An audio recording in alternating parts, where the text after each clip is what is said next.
journées de l'autonomie, elles ont eu lieu déjà pour la première édition il y a 2 ans. Il s'agissait pour nous de lancer les travaux d'élaboration d'un schéma de l'autonomie. Les schémas médico-sociaux comme celui que nous avons fait permettent de bien inscrire les orientations stratégiques d'un département.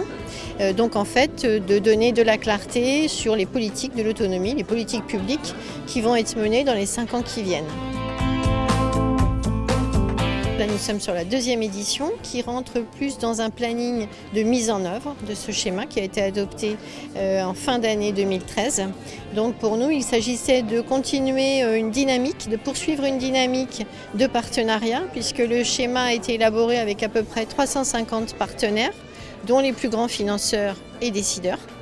Mais aussi, vous l'avez vu, un monde de professionnels extrêmement vaste. Notre vice-présidente a eu l'occasion d'indiquer tout à l'heure que tous les services du département étaient mobilisés dans les politiques de l'autonomie, culture, sport, loisirs, etc. Donc cette exposition, elle a été initiée par le monde artistique. C'est ça qui est intéressant aussi.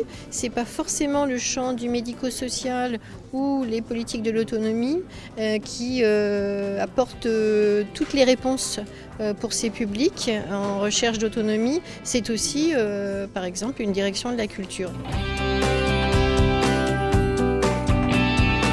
Pour nous, une personne, qu'elle soit âgée ou handicapée, est d'abord, comme nous tous, quelqu'un qui a droit de citer, donc un citoyen.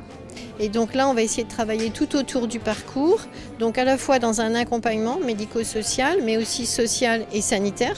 C'est tout l'enjeu du travail autour du parcours, c'est d'aller chercher tous ces partenaires. Et ça nécessite aussi de structurer tout un champ qui est aussi un champ économique et un champ de l'emploi, puisque les politiques de l'autonomie du département génèrent à plus de 13 000 emplois en Seine-Maritime, ce qui est considérable.